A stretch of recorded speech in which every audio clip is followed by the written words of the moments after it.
Hello everyone, it's Brian. I'm here for my review for the finale of Fear the Walking Dead Season 5, End of the Line. It's Season 5, Episode 16.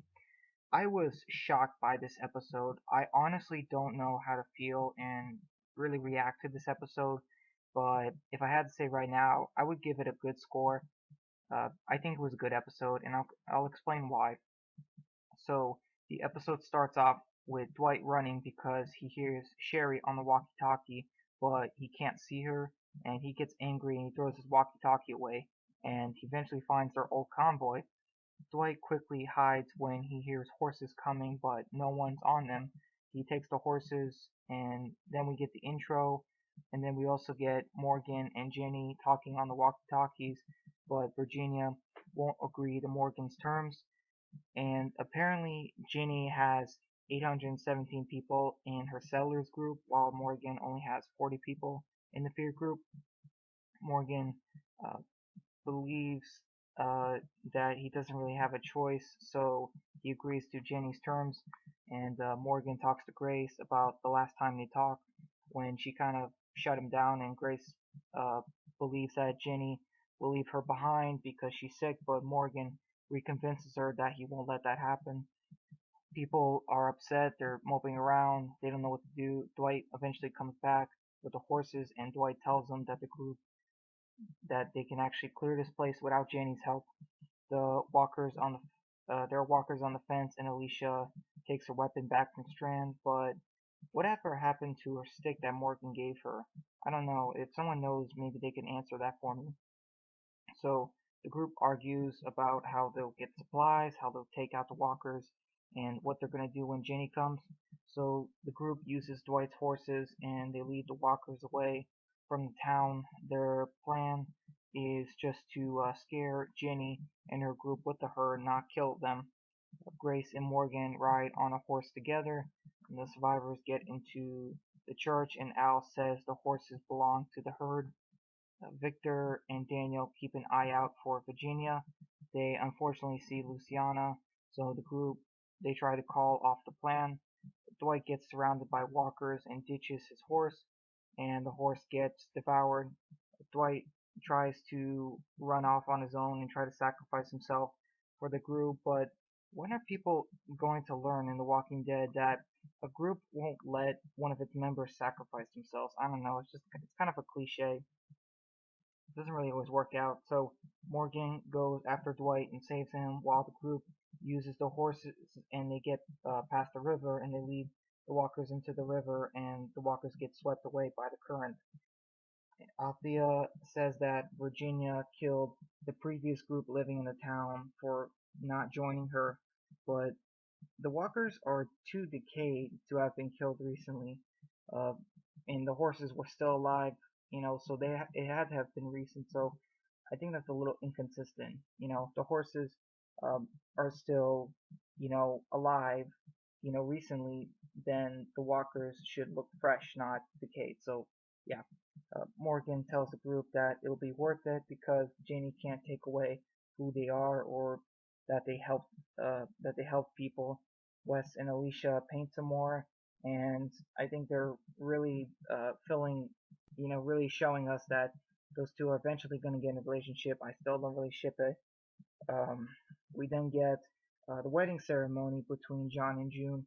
Dwight gives John and June his and Sherry's wedding rings to use, but John at first they don't agree, but Dwight convinces them, and John's is too small, so he does a necklace ring instead. The wedding ceremony was fine, but the sunshine, like coming after they kiss, it's a little bit too much. It's a little over the top. Didn't really felt real in that scene. Jenny comes and Morgan tells her that she can either take all of them or none of them.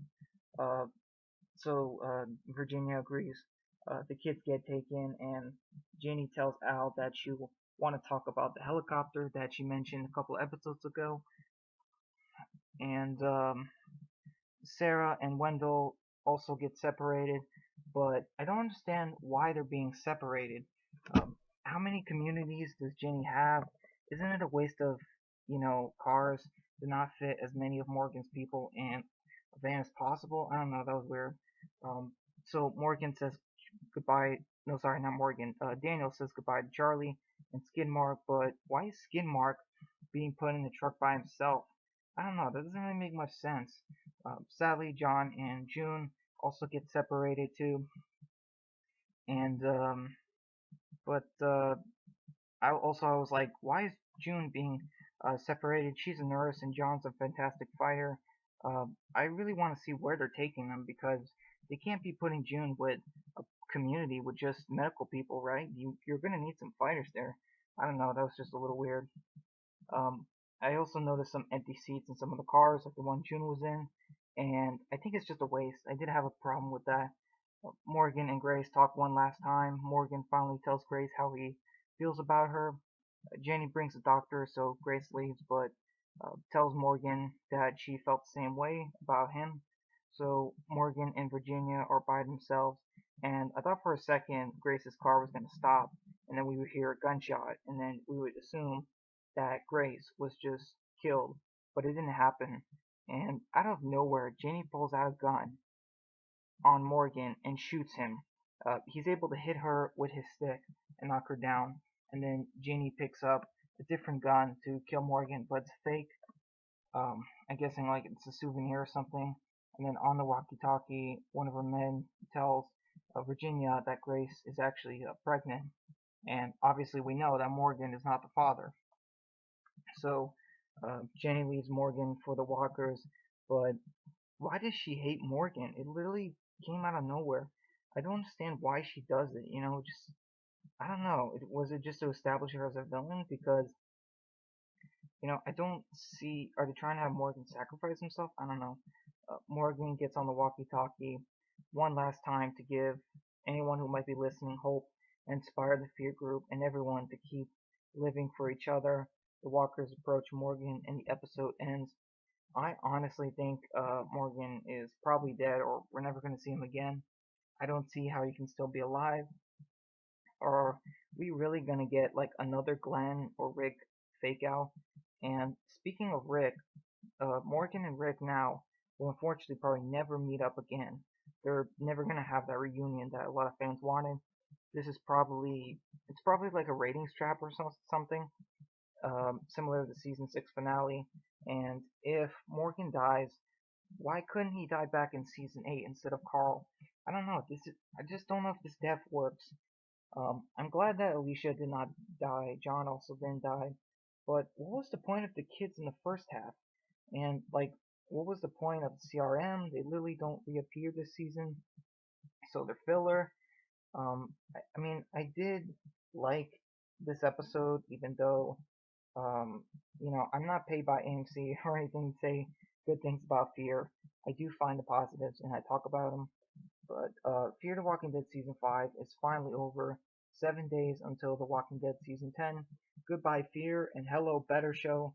Uh, my second channel update should be out in a few days. It'll go over Fear, my channel, any more trips that I might have this year that will delay videos, and a video about my experience at Israel last week. So yeah, so that's gonna be it for my review. Yeah, please tell me what you thought of this episode down below. And it's crazy. There's a lot to discuss and a lot more to go over in The Walking Dead. Take care, guys. Bye.